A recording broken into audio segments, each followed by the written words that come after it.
Hi class, I want to take a few minutes to do sort of a post-module um, presentation, short lecture on semantic web. It's a really tough concept and many of you got it right, but no one got it, like nailed it completely, because so let me just go over a few things and a couple of pages that I found that I've actually put in the module that I think would be helpful to look at, for you to look at when you get a chance.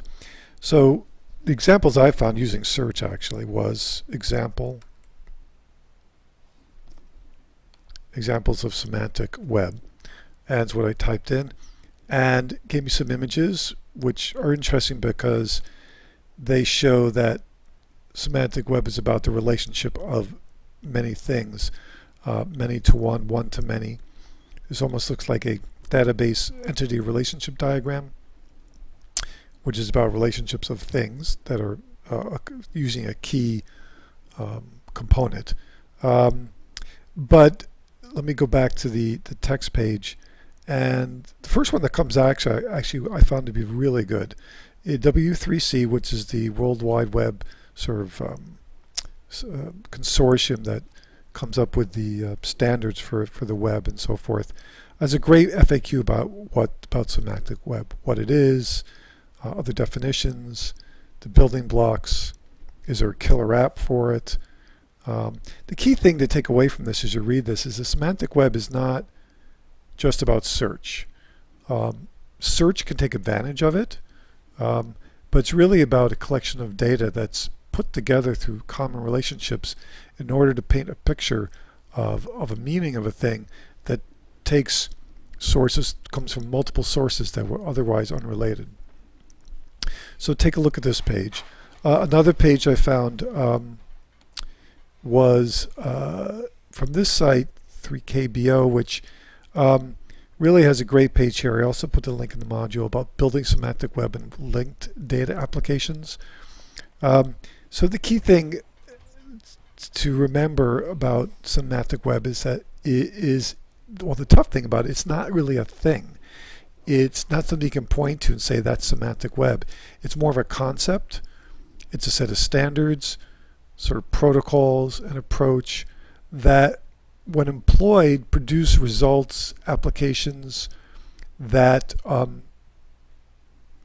make things happen using those principles.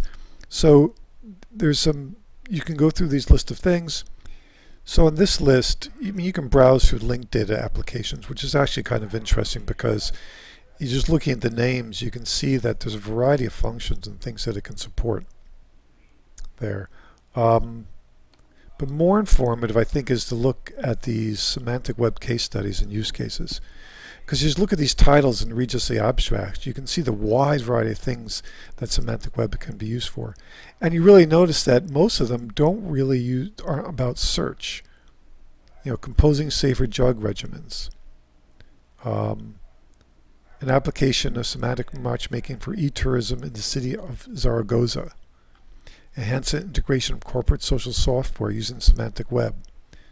So if you go into some of these, I went to this one earlier, and you can read about what it's about and how it's being put together, and the various data sources that they're looking from, they're trying to combine.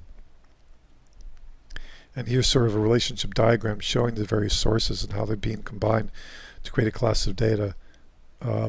The key thing is coming up with a standard, and one of them that you can read about is the RDF standard, which is a protocol for how you define in these very disparate data sources what you have. So if one application looks into it and sees that data standard, it knows how to pull out and can make relationships with data coming from other sources. So these are very interesting to look at. NASA's Expertise Location Service powered by semantic web.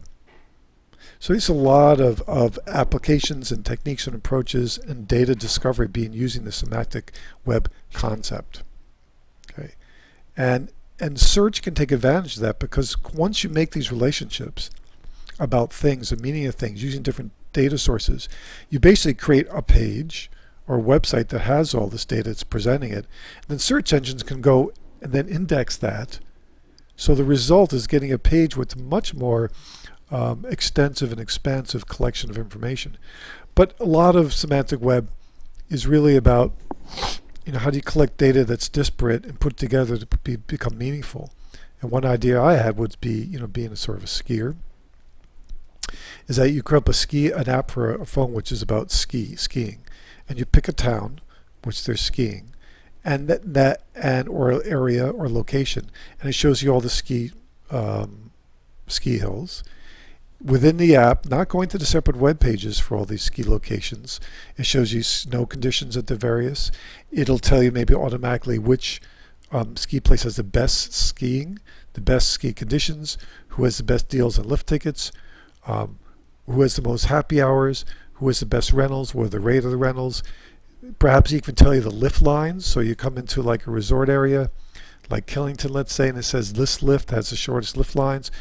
And the point is that even though a website for a ski area can show you the various links and web pages to support all that stuff, the idea is one application that, rather than going to different web pages, collects all the data and brings it together in one app by using APIs or RDF data, and brings it all together to present one body of information and one interface that reflects a collection of data about a lot of things to do with skiing in a particular place or particular area. Anyways, it's an idea for an app. For all I know, it already exists.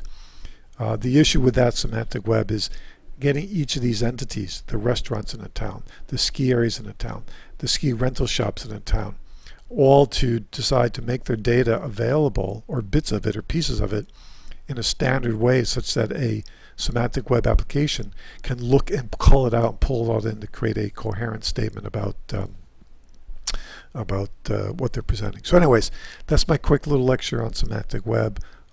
Look at these resources. I think they're really interesting. The case studies is really fascinating to go through and to learn about. The last thing I'll say is that semantic web